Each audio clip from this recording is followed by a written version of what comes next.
Olá, meu nome é Vinícius Alves, sou advogado e esse é meu canal onde eu falo sobre vários temas jurídicos, em especial o estelionato sentimental. Bom, já fiz algumas outras publicações falando sobre a definição do estelionato sentimental. Esse vídeo é para falar sobre as modalidades desse crime, como eles podem ser aplicados, como os golpistas em geral executam esses golpes. Bom, vale ressaltar aqui que o estelionato sentimental é aquele crime, inclusive tem alguns projetos de lei em tramitação para inserir esse crime formalmente dentro do Código Penal. Mas do que consiste essa prática? Bom, é o estelionatário se aproximar da vítima, fingindo querer ter uma relação com ela, se valer desse ardil do relacionamento para poder baixar a guarda da vítima para aplicar um golpe, lesar seu patrimônio, subtrair valores. Bom, e para esse fim, eles possuem várias modalidades, métodos de execução. Bom, o mais famoso talvez seja através de aplicativos de relacionamento, como ficou famoso por conta do Simon Leviev, daquele documentário da Netflix, o golpista do Tinder. Bom, o golpista do Tinder, na verdade, não só do Tinder, mas em todos os aplicativos de relacionamento possíveis, existe essa prática.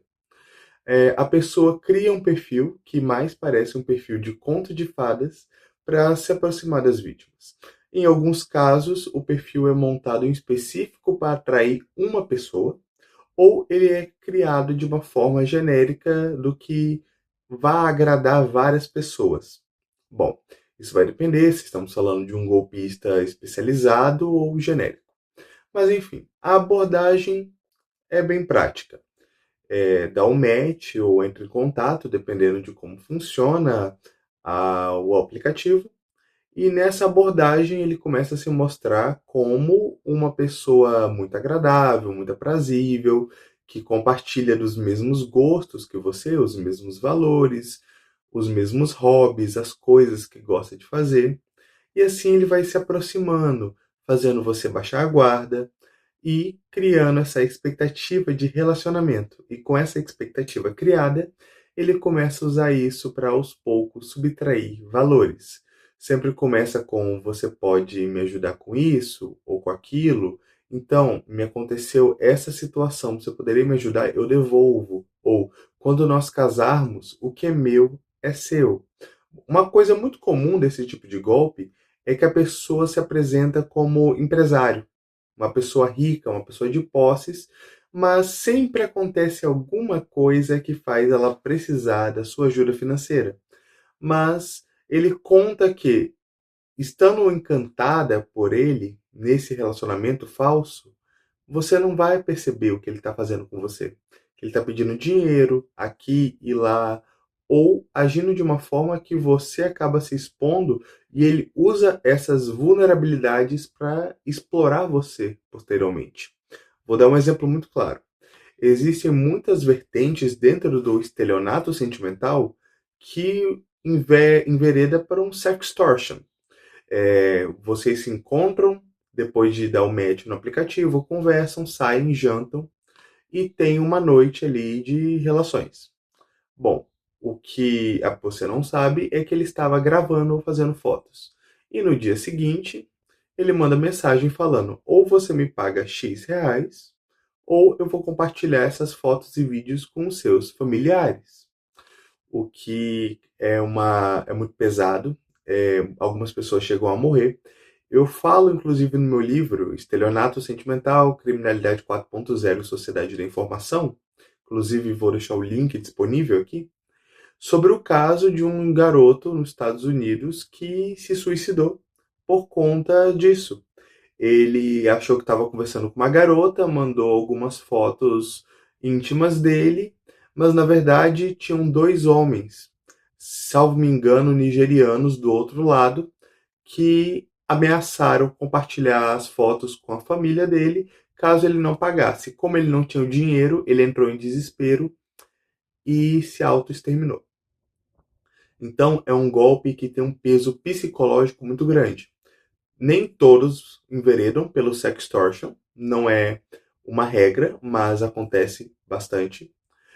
Outra coisa que acontece muito é propor casamento para a pessoa achar que realmente elas vão ter uma vida em comum, o que faz ela estar muito mais propensa a gastar dinheiro sem pensar ou refletir. Porque lembre-se, a pessoa, na maioria dos casos, se apresenta como alguém rica, empresária, de posses, o que faz lembrar novamente do Shimon Lebev, que o que ele fazia? Ele pegava o dinheiro que ele conseguia subtrair de uma vítima para emular riqueza com a próxima e usar isso para ela acreditar que ele era rico. Ele falava que era herdeiro de uma mina de diamante na África do Sul. Ele usava o dinheiro que ele conseguia com uma para bancar o luxo com a outra, para conseguir dinheiro dessa para poder replicar isso infinitamente. Ou seja, ele vivia do que ele conseguia com golpe, usando esse luxo para iludir outra, para conseguir o dinheiro dela, e assim o ciclo ia se seguindo. Então, não é uma modalidade muito incomum. Eles geralmente usam isso. Eles usam o ganho, o produto de um golpe, para poder manter essa imagem de alto padrão, para poder enganar outras e seguir com o golpe. Bom, um caso muito emblemático e que mostra que o Brasil não fica aquém nesse tipo de situação foi o caso do Renan Augusto, preso em 2022. Vale destacar que o Renan Augusto estava em atividade há 10 anos. Tem relatos de golpes dele que voltam a 2012. Ele foi preso só em 2022. Nesse meio tempo, ele aplicou o golpe em várias vítimas e ele tem um adendo muito especial. Ele tinha uma predileção por aplicar o golpe em mulheres médicas. Por que médicas?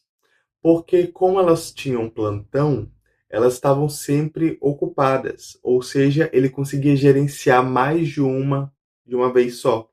Ele chegou a gerenciar 7 vítimas ao mesmo tempo, naquela região ali de São Paulo. Então, São Paulo capital, Sorocaba, essas cidades ali próximas. E ele não usava só o Tinder, ele usava Tinder, Badoo, todos os aplicativos de relacionamento.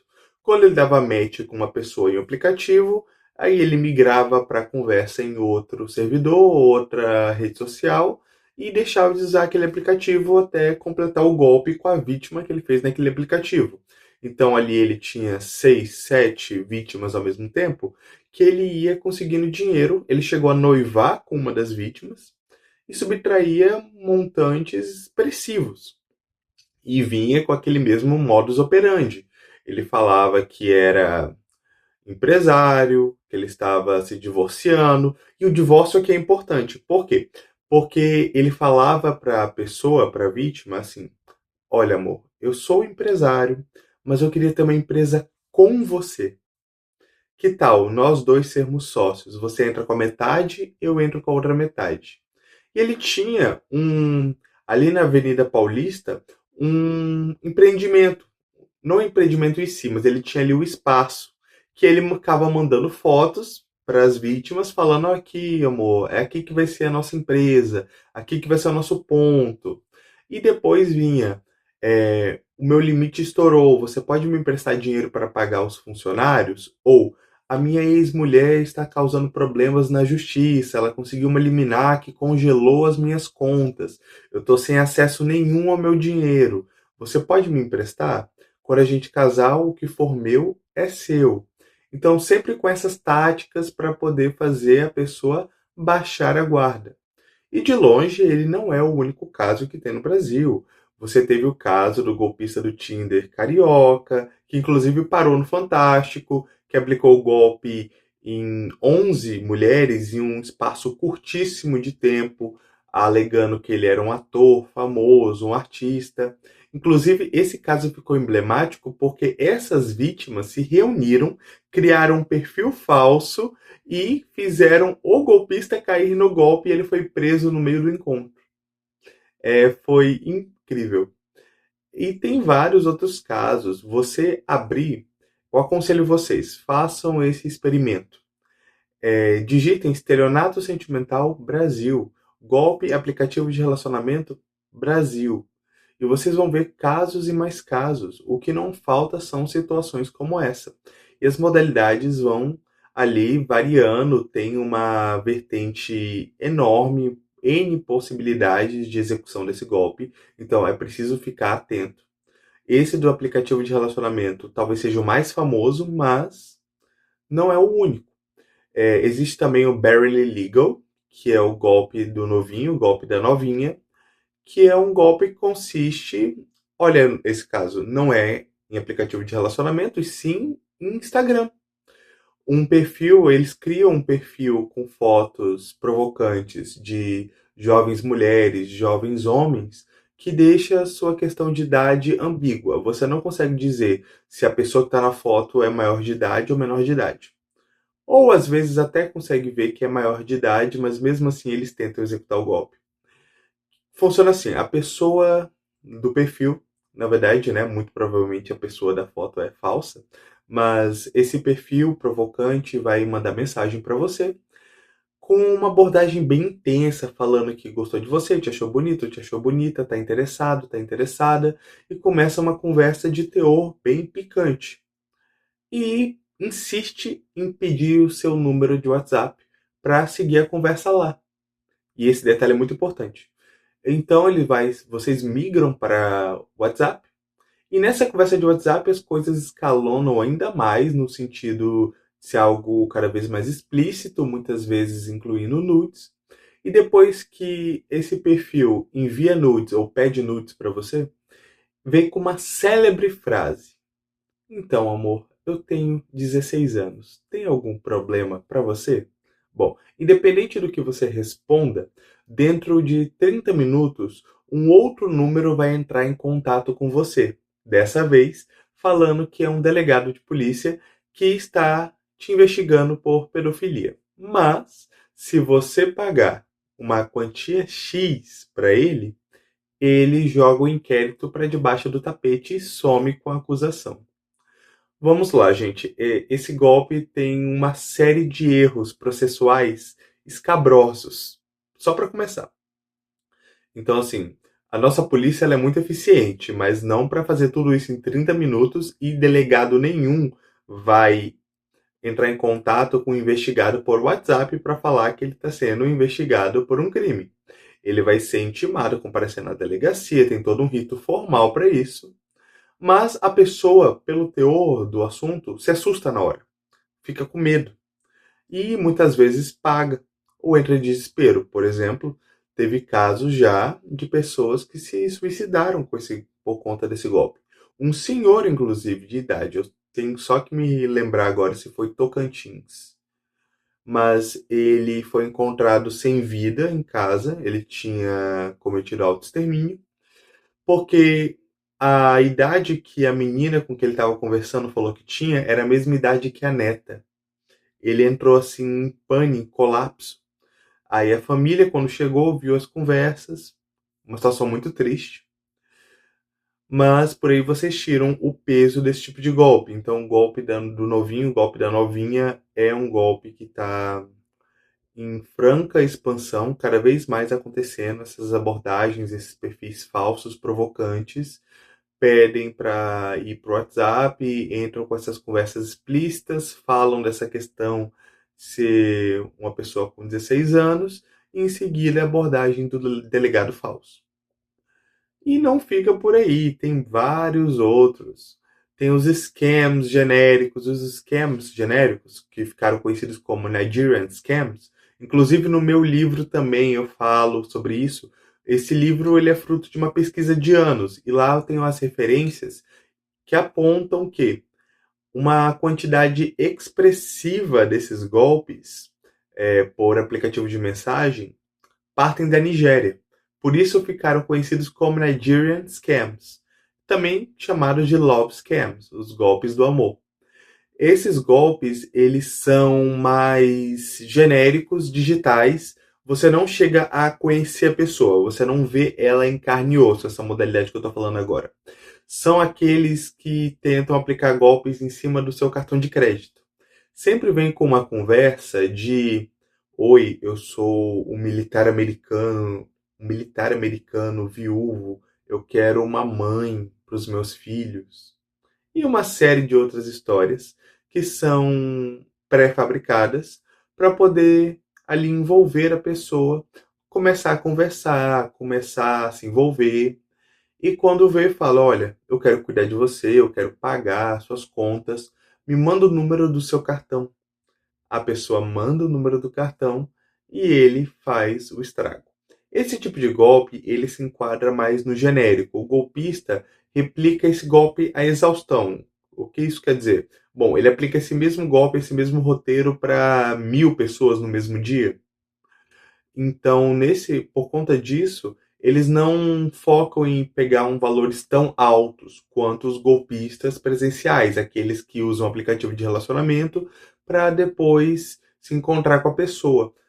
Uma comparação, esses golpes do cartão de crédito vão ter ali o teto do limite que o cartão tiver. A média que esses golpistas tiram está ali para R$ 1.000, 10.000 teto. Esses golpes, no caso, como o golpista do Tinder brasileiro, ele chegou a tirar 500 mil de uma vítima. Então a diferença é gritante. Esses mais personalizados, eles focam, eles têm ali mais tempo para a vítima, só que o valor é maior. Esses golpes genéricos, eles são mais rápidos, porém eles focam em valores menores.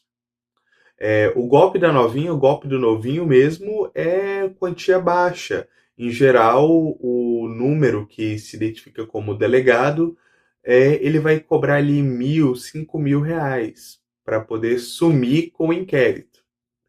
Então, esses golpes que você não chega a ver o golpista, é tudo ali pelo meio eletrônico, acaba sendo valores relativamente menores. É claro, isso é um golpe e essa quantia faz falta. Não estou falando que não faz, mas em comparação a golpes que a pessoa investe ali tempo e consegue tirar 500 mil reais da vítima, 10 mil, 5 mil reais é um valor irrisório.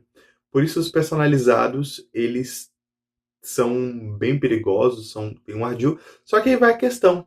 Quem mais lucra são esses golpes genéricos. Por quê? Como eles aplicam o mesmo golpe em centenas, milhares de pessoas no mesmo dia, se 60% dessas pessoas caíram no golpe, já é uma quantidade expressiva. Então, gente, se vocês querem conhecer mais golpes como esses, o meu livro Estelionato Sentimental, Criminalidade 4.0 e Sociedade da Informação fala muito mais sobre essas modalidades e sobre as questões sociais que permitem que esse tipo de golpe seja tão frutífero.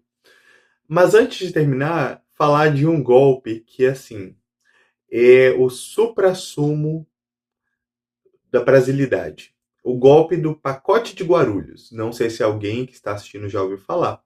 Mas você está ali conversando com a pessoa fala que é rica e tudo mais, e fala que vai te mandar um presente.